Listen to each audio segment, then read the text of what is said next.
दोस्तों, अगर आप लोगों को हम दीवाने हैं तेरी कहानी पसंद आ रही है तो प्लीज़ हमारे चैनल को ज़्यादा से ज़्यादा सब्सक्राइब कीजिए, लाइक कीजिए और कमेंट करके बताइए कहानी कैसी लग रही है।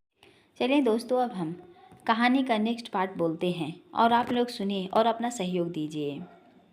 तो फिर आप उसके बारे में इतना क्यों सोच रहे हैं? यहाँ तक कि मीटिंग भी कैंसिल कर दी, वही समझ नहीं आ रहा। कियारा मैडम बाहर खड़ी हैं, भेज दो भेज दो।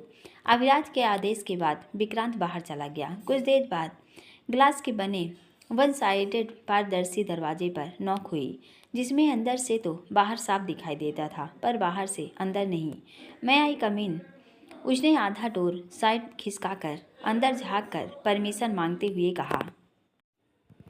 कम इन। अविराज अपनी आरामदायक कुर्सी पर बैठा था, थोड़ा पीछे खिसक गया। नजरें कियारा पर टिक गई, जो हमेशा की तरह बलक ही खूबसूरत लग रही थी। लाइट पिंक कलर का स्लीवलेस वन पीस जो हाईनेक था, फ्रंट पर चमकदार गोल बटन लगे थे जो उसके घुटने से काफ़ी ऊपर था, जिसमें उसकी गोरी सुडौल दमकती टांगें चमक रही थी। पैरों में पहनी गई ब्लैक कलर की हाई हील्स में वह एकदम दिलकश अंदाज में अंदर दाखिल हुई। हाथ में छोटा सा सिल्वर कलर का ब्रांडेड कलश था।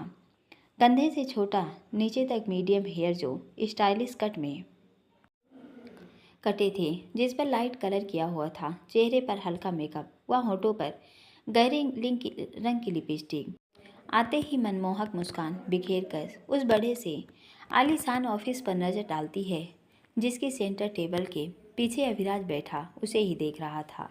हे हाय अभी, उसने मुस्कुराते हुए नजाकत से हाथ उसकी तरफ बढ़ाया तो अभिराज ने भी हाथ आगे बढ़ाकर उस दिन के मुकाबले आज गर्मजोशी से उसका स्वागत किया। Hi Kiara, how are you? I am good, take a chair. उसने कुर्सी की तरफ इशारा करके बैठने को कहा तो उसने सामने बिठी कुर्सी पर बैठ गई। अविराज के व्यक्तित्व से मैच करता उसका बेहद शानदार ऑफिस है। वह उसे देखने से खुद को रोक नहीं पा रही थी। What are you looking at? What a wonderful office you have, thanks. First time I हूँ, रियली वेरी इम्प्रेसिव। वह बहुत इम्प्रेसिव थी। वह मुस्कुरा दिया। उसके यहाँ आने की वजह जानना चाहता था। थोड़ी देर की फॉर्मल बातों के बाद असल मुद्दे पर आया। What is the up purpose for coming here at this time? उसने नजरें उसके चेहरे पर टिकाई। आ नहीं सकती तुमसे मिलने। आप कोर्स आ सकती हो, but you know very well कि ऑफिस टाइम में मैं किसी से नहीं मिलता, स्पेशली मेरे ऑफिस में। या I know very well, but जो कुछ भी कल हुआ उसके बाद मुझे अच्छा फील नहीं हो रहा था। जो भी हुआ बहुत बुरा हुआ, नहीं होना चाहिए था। मुझे बेहद अफसोस है, स्पेशली वंशिका के लिए। होप सो कि वह जल्दी ही इस पेनफुल सिचुएशन से रिकवर होकर अपनी लाइफ में आगे बढ़ जाए। जो हो गया उस पर बात करने का कोई ज़्यादा फायदा नहीं। पॉइंट पर जाओ and tell me the purpose of coming here. तुम तो जानते हो कि डैड बिजनेसमैन हैं, होटल एंड रेस्टोरेंट से जुड़े हैं। मैंने भी इसी में हाथ आजमाया है। अभी 2-3 सिटीज में रेस्टोरेंट्स खोले हैं। अब हर बड़ी सिटी में रेस्टोरेंट चेन खोलने की प्लानिंग है। That's good, I am glad to know. Business family से हूँ तो सोचा अब लाइफ में थोड़ा सीरियस हो लूँ। बहुत अच्छा सोचा है, मैं तुम्हारे इस डिसीजन से खुश हूँ। हाँ, बट अभी बिजनेस मनी, ऐसो आराम एक तरफ और मन का सुकून एक तरफ। तुम खुश नहीं हो? खुश तो हूँ, पर मन की शांति नहीं है, पीस नहीं है। एक खालीपन हमेशा खलता है। मन में आया कि चैरिटी वर्क कर लूँ तो शायद कुछ अच्छा लगे। अगर हमारी वजह से किसी के चेहरे पर स्माइल आ गई तो इससे बड़ी खुशी क्या हो सकती है? बेहद नेक ख्याल है। व्हाट नॉट, बताओ मैं क्या हेल्प कर सकता हूँ? पर तुम्हारे ब्रदर के साथ क्या हुआ? लास्ट ईयर एक बुरा एक्सीडेंट हुआ, जिससे उसके कमर के नीचे का हिस्सा बुरी तरह डैमेज हो गया। वह व्हील चेयर पर मर आया। पता चला ऐसे लोगों को हेल्प की कितनी ज़रूरत होती है। जो गरीब लोग होते हैं उनके पास भीख मांगने के अलावा कोई ऑप्शन नहीं होता। ऐसे ही लोगों के ये फाउंडेशन बनाई है। मैं चाहती हूँ तुम भी हमारे ट्रस्ट को कुछ डोनेशन दो। उसके ये कहते ही उसने दरार से चेकबुक निकाल कर उसकी तरफ सरका दी। मुझे इस काम के लिए खुशी होगी, अमाउंट खुद भर लो। ऐसे नहीं तो फिर कैसे? कल मेरा बर्थडे है। Sorry, I had forgotten. I do you remember? हम अब रिलेशनशिप में नहीं हैं। एक बार आगे बढ़कर तुम पीछे नहीं देखते। रिमेंबर दैट मूव ऑन का फैसला तुम्हारा था। तुम एक बार मिलने के बाद हफ्तों गायब हो जाते थे। इस बीच अपना फ़ोन बंद रखते थे। ये बातें मैं पहले क्लियर कर देता था। मेरे कुछ रूल्स हैं जिन्हें मैं फॉलो करता हूँ, जिसमें में से ये भी है कि मैं कमिट नहीं हो सकता। छोड़ो वो सब, आज उस पर बात नहीं करते। मैं चाहती हूँ तुम खुद आओ और वहाँ ये चेक अपने हाथों से दे। I don't have time. Aviraj Khurana आएगा तो अन्य लोग भी हेल्प के लिए आगे आएंगे। तुम और कुछ खास लोग इस पार्टी का हिस्सा होंगे। मैं उन लोगों के बीच अपना बर्थडे सेलिब्रेट करना चाहती हूँ और चाहती हूँ तुम भी आओ। मैं बिजी हूँ। अगर ज़्यादा ज़रूरी है तो मैं विक्रांत को भेज दूँगा। प्लीज़ बात समझो। समझने की कोशिश तुम करो। मैं नहीं आ सकता। मैं तुम्हें किसी लेट नाइट पार्टी के लिए तो इनवाइट नहीं कर रही। आई नो कि तुम किसी पार्टी में शामिल नहीं होते, इसलिए अपना बर्थडे सिंपल तरीके से सेलिब्रेट करना चाहती हूँ। एक्चुअली जब तुमसे दूर हुई तो मैं बहुत टूट गई थी, पर अब धीरे धीरे संभल गई हूँ। पर तुम तो बिजनेसमैन बालिया के साथ रिलेशनशिप में थी। क्यों नाम लिया उसका? उसके चेहरे पर दर्द भरी लकीरें उभर आई। What happened? मेरे साथ 1 साल तक सीरियस रिलेशनशिप में होने के बावजूद एक दिन मैंने उसे किसी सेक्रेटरी के साथ रंगे हाथ पकड़ लिया। मैं तो डैड और मम्मा को कह चुकी थी जल्द ही मैरिज कर लूँगी, पर वो एक नंबर का चीटर व धोखेबाज था। Actually all man are the same. सब एक जैसे ही होते हैं। मैंने मूव ऑन कर लिया। आजकल बिल्कुल अकेली हूँ और खुश रहने के तरीके ढूंढ रही हूँ। तुम आओगे तो अच्छा लगेगा। Okay, I will try. Thank you so much, it's my pleasure. वह मुस्कुराया तो थोड़ी देर बाद उठकर चली गई। वह अपने स्वभाव से उलट बर्ताव कर रही थी, अन्यथा उसका फ्लर्टी नेचर है। वजह समझ नहीं आई, पर वह नए काम के लिए बुला रही थी तो इनकार नहीं कर पाया। उधर एयरपोर्ट से निकलकर फिल्म की पूरी यूनिट होटल पहुंची। इस दौरान उन्होंने एक खूबसूरत शहर का दीदार किया जो केरला का एक बेहद खूबसूरत शहर है। अरब सागर के किनारे बसा कोचीन अपनी खूबसूरत बीचेस, वाटर बैग्स और प्राकृतिक सुंदरता के लिए वो प्रसिद्ध ही है।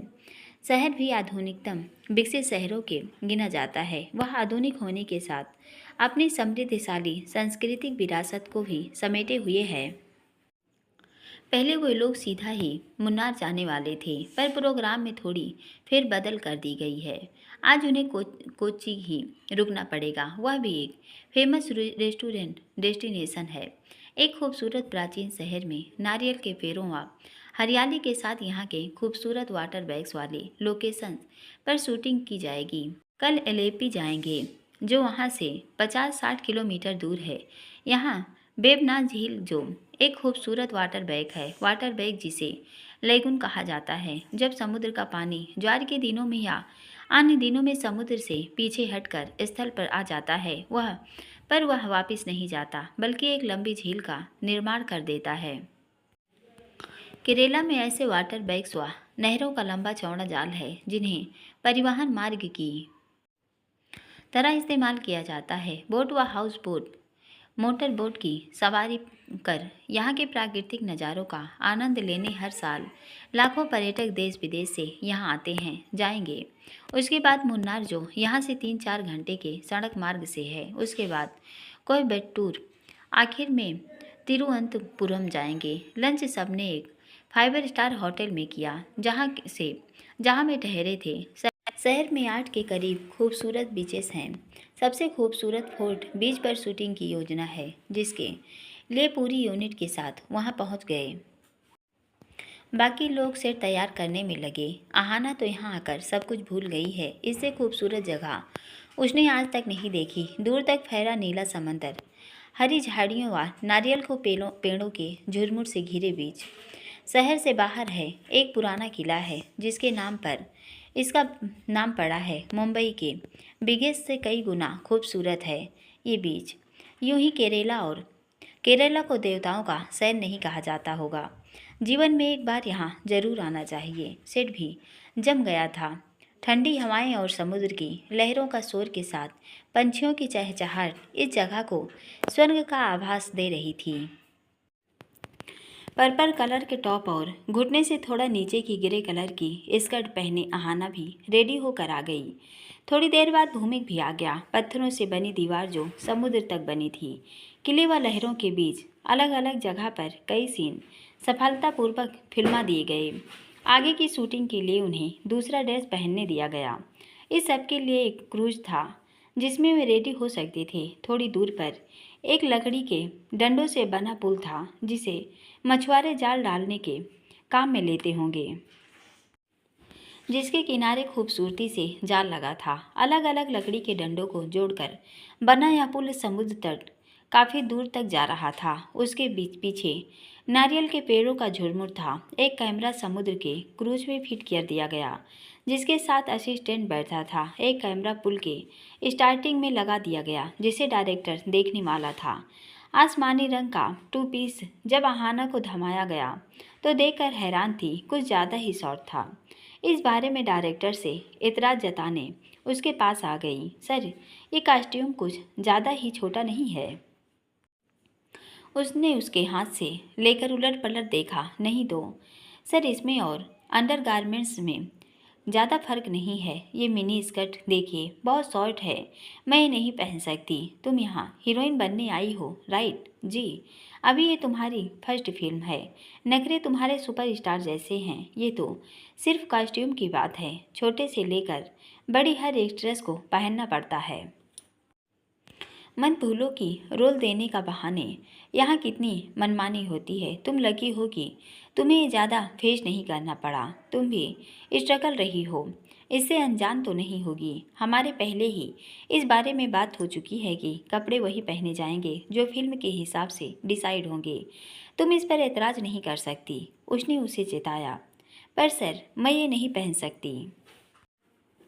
ये ना समझो, ये फिल्म हिट करने के फार्मूले हैं।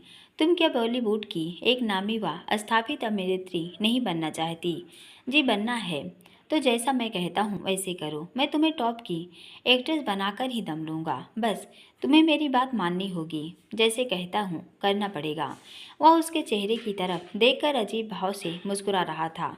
वह अच्छे से समझ रही थी कि वह सिर्फ कपड़े डिसाइड करने की बात नहीं कर रहा था। तुम मुझे खुश रखो और मैं तुम्हें कामयाबी के अर्श पर बिठा दूंगा।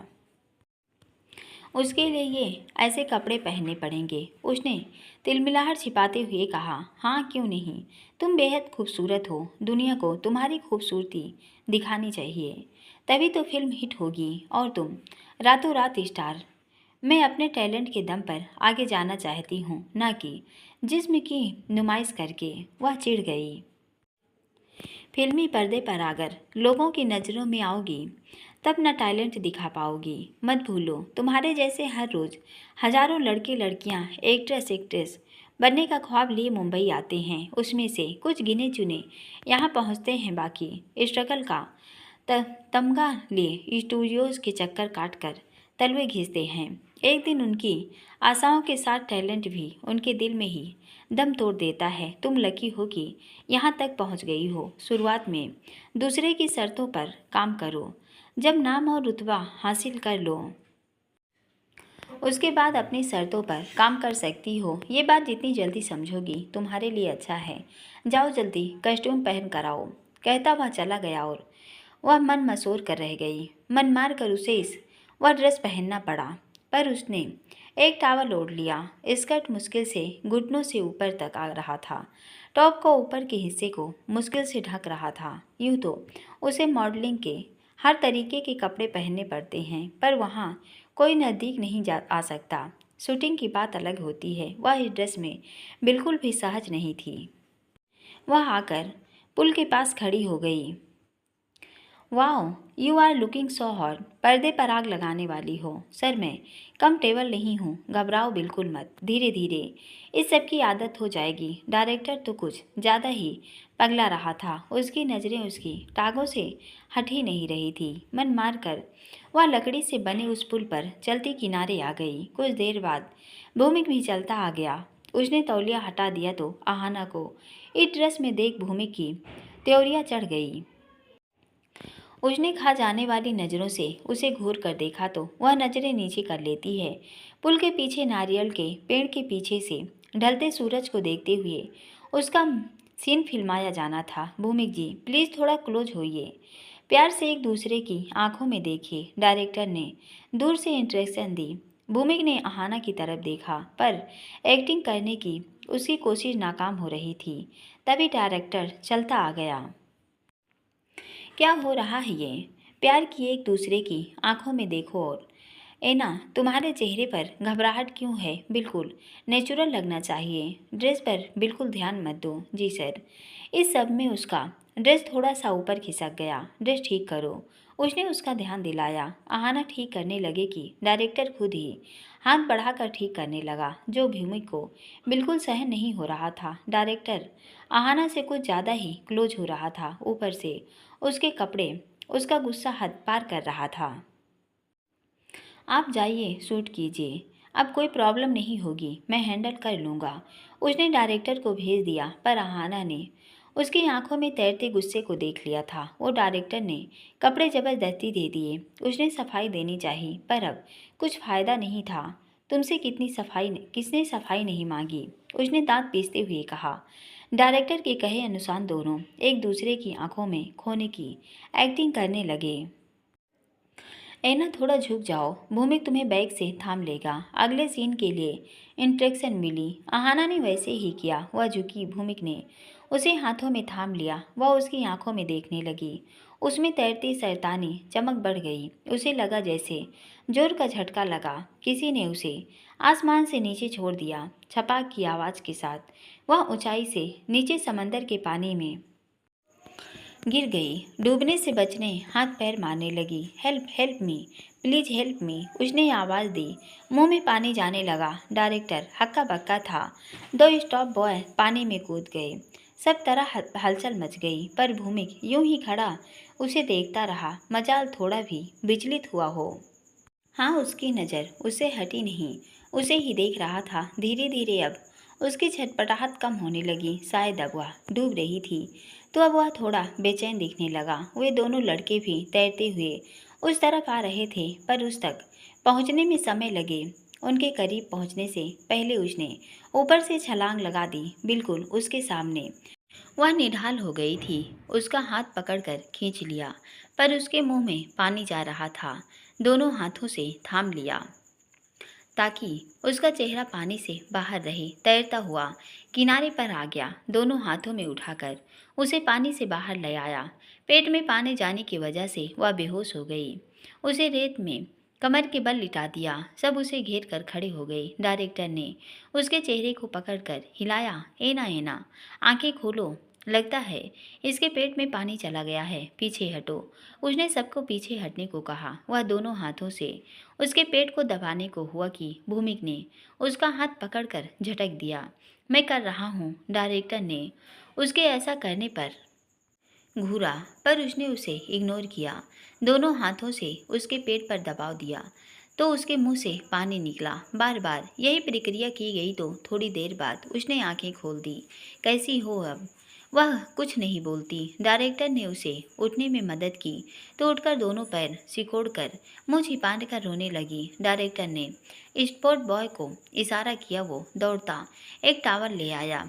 उसने वह उसकी पीठ पर डाला तो उसने वह दोनों कोनों से पकड़कर खुद पर लपेट लिया। भूमिक वहां से उठकर थोड़ी दूर पर खड़ा हो गया। थोड़ी देर वह वैसी बैठी रही। कोरियोग्राफर जो एक लेडी थी वह उसके पास आकर उसे सांत्वना देती है तो थोड़ी देर बाद वह कुछ नॉर्मल होती है। कैसी हो अब? डायरेक्टर ने पूछा। ठीक हूँ। उसकी आंखों से आंसू टपक पड़े। कैसे गिर गई? उसने भूमिक की तरफ देखा जो उसे ही देख रहा था। पता नहीं बता पाई कि भूमिक ने जानबूझकर उसे नीचे छोड़ा था। कौन सा कोई उसका कुछ बिगाड़ लेगा? हमेशा ही तो ऐसे करता है। तुम ठीक हो ना? हाँ। उसने आंसू साफ कर गर्दन हिलाई। गुड। चलो अब उठो और जाकर चेंज करो। थोड़ी देर रेस्ट करो, मैं तुम्हारे लिए कॉफ़ी भिजवाता हूँ। कहकर वह उठ गया और बैकअप का ऐलान किया तो अब बैकअप कर दिया गया। वह क्रूज पर आकर कपड़े चेंज करती है, कॉफ़ी पी और उसके बाद वे लोग होटल लौट आए। इस दौरान ना भूमिक उसके पास आया ना किसी ने उसे कुछ कहा, पर आहाना काफ़ी घबरा गई है। सामान्य होने में समय तो लगेगा। भूमिक अक्सर ही उसके साथ ऐसा करता है। आज तो उसने हद पार कर दी, बिना ये सोचे कि उसे तैरना आता है कि नहीं। पानी में धक्का दे दिया। वजह भी पता है कि वह ड्रेस की वजह से नाराज था। जिस उद्देश्य से उसने फिल्म साइन की थी वह तो पूरा हुआ नहीं, बल्कि उसका वो डिसीजन उस पर ही भारी पड़ रहा था। उसे हर दिन समस्याओं से दो चार होना पड़ रहा था। भूमि जैसे लोग कभी सुधर ही नहीं सकते थे। वे कभी कुछ गलत मानते ही नहीं, तो उसने बदलने की आशा रखना ही मूर्खता है। शायद उसने ही जोश जोश में ओखली में सिर दे दिया। बस किसी तरह फिल्म पूरी हो और वह फिर कभी भूमि का चेहरा भी नहीं देखना चाहेगी। कुछ देर बाद होटल पहुंचे और उसने खुद को कमरे में बंद कर लिया। डिनर भी रूम में ही मंगवाया। उसके रूम के साथ भूमि का और सामने वाला रूम डायरेक्टर का है। दरवाजे पर दस्तक हुई, उठ खड़ी हुई, डोर खोला तो सामने डायरेक्टर को देख हैरान थी। अब ये भी उससे न जाने क्या चाहता है। उसका और समस्याओं का नाता उसी तरह है जैसे गुड़ और चींटियों का खुद ही चली जाती हैं। अब वह डायरेक्टर पर भी जाने कौन सी सनक चढ़ी है कि पीछे ही पड़ गया है। भूमिक वाले रूम पर नज़र डाली। अगर उसने इसे यहाँ देखा तो इसका बिल भी उस पर ही फाड़ेगा। डायरेक्टर को तो कुछ बोल नहीं पाता, सारा गुस्सा उस पर ही उतारता है। जी डायरेक्टर साहब कहिए, उसने उसे बाहर से ही टरकाने के इरादे से पूछा। वह अभी टलने के मूड में नहीं था। दरवाज़ा खोलकर अंदर ही आ गया। तबीयत कैसी है अब? ठीक हूँ। खड़ी क्यों हो? बैठ जाओ, तुम्हें रेस्ट करना चाहिए। उसके कहने पर उसे अनमने मन से बैठना पड़ा। आज से पहले उसे डायरेक्टर भला आदमी जान पड़ता था। वह उसे हमेशा इंस्पायर करता था। फिल्म न छोड़ने का कारण भी वही था। पर ये चमक दमक व ग्लैमर की दुनिया भी बड़ी अजीब होती है। एक चेहरे के पीछे दूसरा चेहरा लिए घूमते हैं डबल फेसल पीपल। न जाने कौन कब किस चेहरे के साथ प्रकट हो जाए, कौन किस मोड़ पर आकर बदल जाए, तो बिल्कुल भी आश्चर्य न समझे। आज सुबह से ही उसका व्यवहार बिल्कुल बदला हुआ है। शायद अंदाजा हो गया कि अविराज से खटपट की वजह से दूरी हो गई है। केरला जैसी खूबसूरत जगह पर वह पत्नी को भी साथ नहीं लाया। उसकी नीयत की झोल अच्छे से पहचान रही थी। इस मामले में लड़कियों को सिक्स्थ सेंस प्राप्त होती है। कौन किस नीयत से बात कर रहा है, देख रहा है या छू रहा है, समझने में समय नहीं लगती।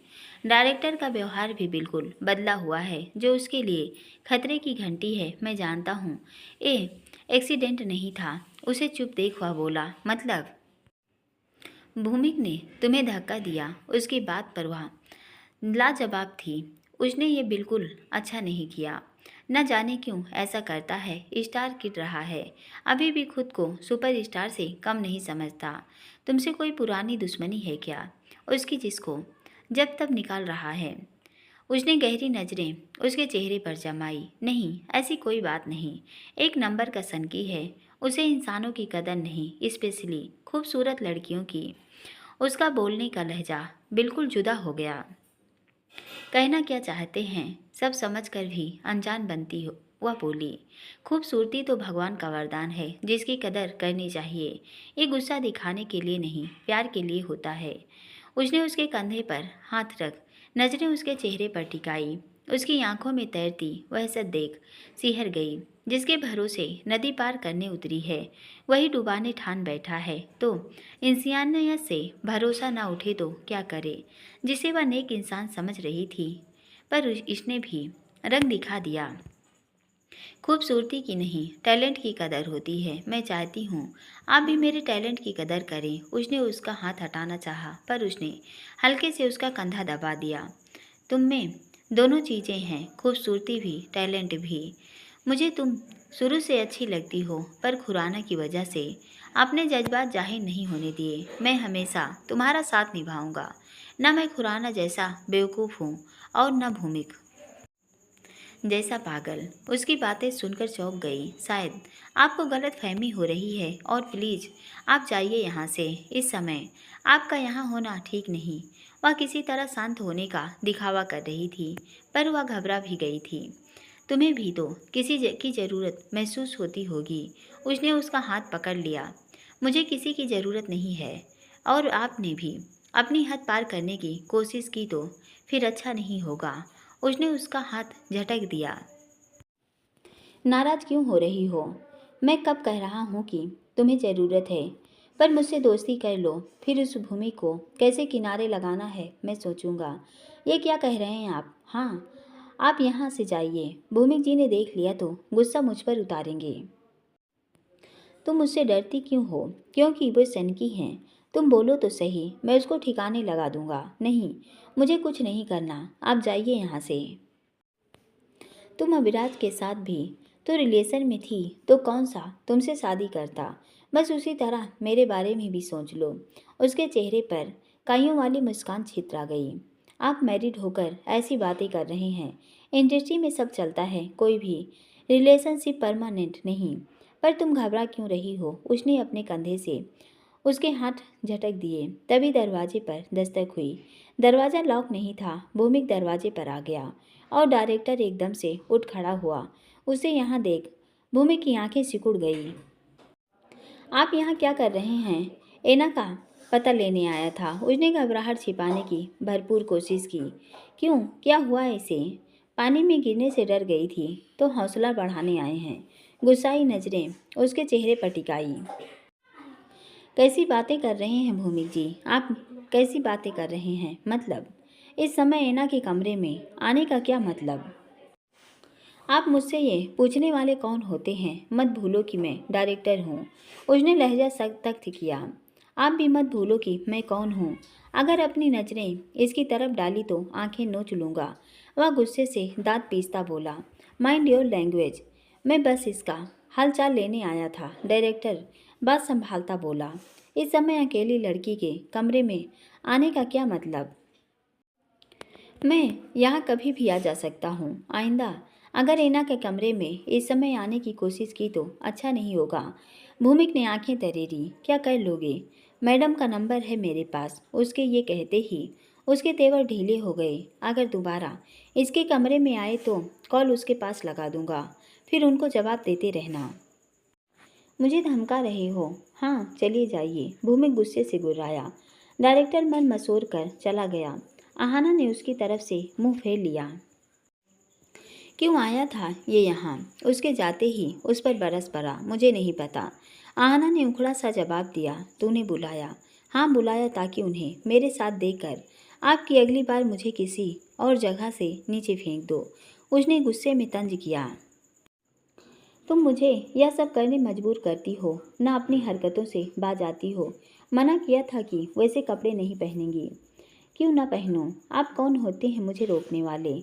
उसके ये कहते ही वह गुस्से से बौखला गया। उसके गालों को सख्ती से पकड़ लिया। मना किया है कि नहीं पहनूंगी। इस बहाने वो डायरेक्टर तुम्हें जानबूझकर छू रहा था। मैंने कहा उनको कि मुझे छुओ, और अगर कहा भी तो आपको क्यों तकलीफ है? मेरी ज़िंदगी मैं किसी के साथ भी रहूं। वह गुस्से में थी। ऐसा करना तो दूर, सोचने की ज़रूरत भी मत करना, वरना वरना क्या क्या कर लेंगे? फिर कहीं से धक्का दे देंगे। इसके सिवा आप कर ही कह सकते हैं।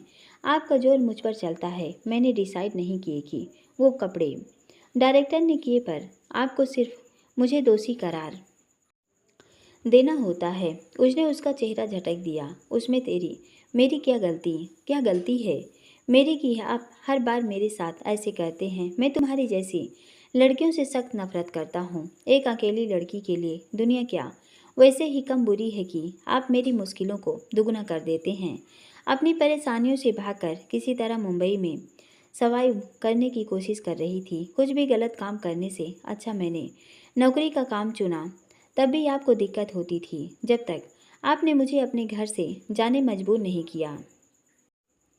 आपको चैन नहीं आया जब मैंने अपनी मेहनत के दम पर काम हासिल किया। तब आप चाहते हैं कि मैं इंडस्ट्री छोड़ दूं। मैं कोसती हूँ उस दिन को जिस दिन आपसे पहली बार मिली, तब से लेकर आज तक आपने सिर्फ मेरी मुश्किलें बढ़ाई, मुझे परेशान किया। नफरत है आपको मुझसे तो लीजिए, ख़त्म कीजिए इस नफरत को। मैं मैं भी इस सब से तंग आ चुकी हूँ। उस दिन से हर रोज़ थोड़ा थोड़ा मारते हैं, लीजिए पूरा ही मार दीजिए। वह उसके दोनों हाथों को पकड़कर अपनी गर्दन पर रखती है। लीजिए ख़त्म कीजिए अपनी नफरत, ऐसे कितना मुझे जलील करेंगे। उसकी आंखों से आंसू टपक पड़े। उसके पूछे प्रश्नों पर मौन ही था। हाथ उसकी गर्दन से हटा दिए। वह खुद को कभी गलत मानता ही नहीं, अभी भी कैसे मान सकता था। आइंदा अगर वैसे कपड़े पहने या डायरेक्टर ने तुम्हारे आसपास मंडराने की कोशिश की तो अगली बार जगह पहाड़ी भी हो सकती है, समझ गई। पहाड़ी पर से गिराने का इंतजार क्यों कर रहे हैं? अभी क्यों नहीं मार देते? मैं परेशान हो गई हूँ। मुझसे छुटकारे के लिए डायरेक्टर का सहारा ले रही हो। जब ये अविराज खुराना कुछ नहीं कर सकता तो ये डायरेक्टर मेरा क्या करेगा? उसकी खोपड़ी में कोई बात घूमती ही नहीं कि वह झल्ला गई। आप जाइए यहाँ से। आपसे बात करना और दीवार पर सर मारना एक जैसे है। मैं बस ये फिल्म पूरी करूँगी, उसके बाद यहाँ से बहुत दूर चली जाऊँगी, जहाँ आप मुझे कभी न दिखें। जाइए यहाँ से बाहर। वह जोर से चिल्लाई तो वह उठ खड़ा हुआ और बाहर की तरफ मुड़ गया कि दरवाजे पर जाकर रुक गया, वापस मुड़ गया।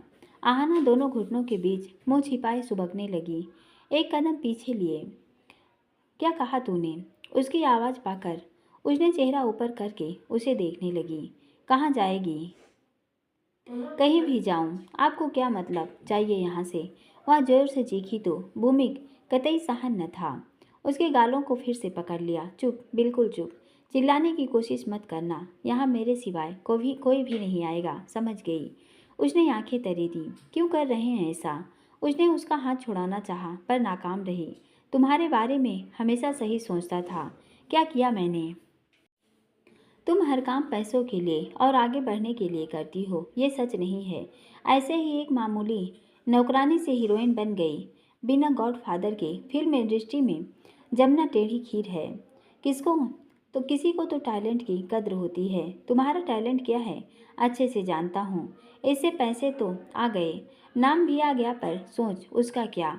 वो तो नहीं बदलेगी। तुम नौकरानी हो और तुम्हारी सोच उसके आगे बढ़ ही नहीं सकती। मुझे चुनौती दी थी कि मुझे फिल्म छोड़ने मजबूर करोगी। भूल गई थी कि मैं कौन हूँ। भूमि कारवंशी एक बार जो डिसाइड करता है उसको करके रहता है। अर्चित और रेहान को फंसा रही थी तो तुम्हें अपने घर से जाने मजबूर किया। मैंने जो कुछ हासिल किया अपनी मेहनत और काबिलियत के दम पर हासिल किया। आपने घर से निकाल कर अच्छा किया, वरना मैं एक नौकरानी ही रहती। मेहनत से नहीं, खूबसूरती का इस्तेमाल करके पहुंची है। और जो हासिल किया उस अभिराज खुराना की वजह से हासिल किया। उसकी तो कमजोरी ही लड़कियां हैं। अब डायरेक्टर शादीशुदा है, वो तो उसे फंसा रही है। उसने दांत पीसे। आप हमेशा मेरे बारे में गलत और नेगेटिव क्यों सोचते हैं? गलत नहीं, तुम्हारे बारे में मैं हमेशा सही होता हूँ। क्या कह रही हो कि फिल्म के बाद मुंबई छोड़ना चाहती हो? हाँ, उसकी ज़रूरत नहीं। मैं तुम पर तरस खा सकता हूँ। चाहो तो मेरे घर पर पहले वाली जॉब कर सकती हो, और इस बार मैं तुम्हें निकालूंगा नहीं। बस मेरी पर्सनल मेड बनकर रहना। मॉडल को मेट बनाने का मज़ा ही अलग लेवल का होगा। हाँ हाँ। वह जोर की जहरीली हंसी हंसा कि अपमान के कारण आहाना के आंखों से आंसू निकल आए। चली थी भूमि कारवंशी से बदला लेने। क्या कहा था कि फिल्म से हट जा, नहीं तो ये फिल्म तेरे लिए नर्क बना दूंगा। बना दी कि भागने का सोचने लगी। मैं जो कहता हूँ वो करता हूँ और आगे भी करूँगा, और तुम भी वही करोगी जो मैं चाहता हूँ। जब तक मैं न चाहूँ तो मुंबई छोड़कर नहीं जा सकती। वह चेतावनी वाले सुर में बोला। आप कौन होते हैं मुझे रोकने वाले? वह उसे घूर कर देखने लगी।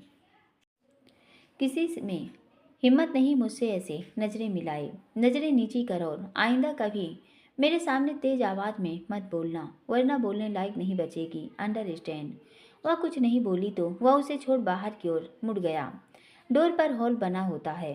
आइंदा नॉक हुआ तो यहाँ से झाँक कर देखना। होटल स्टाफ के अलावा कोई भी रूम में नहीं आना चाहिए, स्पेशली वो डायरेक्टर। ओ गॉड, मैं क्या करूं इसका? आहाना झुंझला गई। अपने बाल नोचने का मन कर रहा था। आप जाओ यहाँ से, जा रहा हूँ, कहकर वह बाहर चला गया और उसके दिमाग में साए साए होने लगी। क्या वाकई में भूमि के आगे कमज़ोर पड़ रही है? वह हमेशा यही तो चाहता था कि जैसा वो चाहे मैं वैसे ही करूं। पहले घर छोड़ने कहा, फिर फिल्म, कभी उसका घर, कभी फिल्म, कभी मुंबई जाए जाए कहाँ, जहाँ जाएगी क्या वहाँ ज़िंदगी आसान होगी? हर जगह भूमि क्या, डायरेक्टर जैसे लोग टकरा ही जाएंगे। कब तक लोगों से भागती रहेगी? पहले रुद्र प्रताप से डर से अपने शहर से भागी, फिर भूमि की वजह से उसके घर से, और अब मुंबई से और फिल्मों से दूर हो जाएगी। इतनी मुश्किल से उसने ये मुकाम हासिल कर अपनी ज़मीन तैयार की है। अब पलायन करना ही सही रहेगा। क्या पलायन किसी समस्या का समाधान है? परिस्थिति बेशक उसके प्रतिकूल हो, पर कभी उसके अनुकूल भी नहीं हो रही। प्रतिकूल को अनुकूल बनाने की कोशिश होनी चाहिए। अनुकूल न बने तो परिस्थिति अनुसार खुद को ढालने की कोशिश तो कर सकती है। अब अगर डायरेक्टर और भूमिक चुनौती है तो वह हमेशा की तरह स्वीकारती है ये चुनौती। वह यह फिल्म पूरी करेगी और उसके बाद भी फिल्मी व मॉडलिंग करती रहेगी। भूमिक को जो करना है करता रहे। भूमिक उसे परेशान कर रहा है और वो हो रही है, यह तो उसकी जीत हुई। वह परेशान करे और वह दिखाए ही ना कि वह परेशान हो गई है। किसी तरह बस फिल्म तो पूरी करनी ही पड़ेगी। सोच के सागर में गुम थी कि फोन की आवाज़ से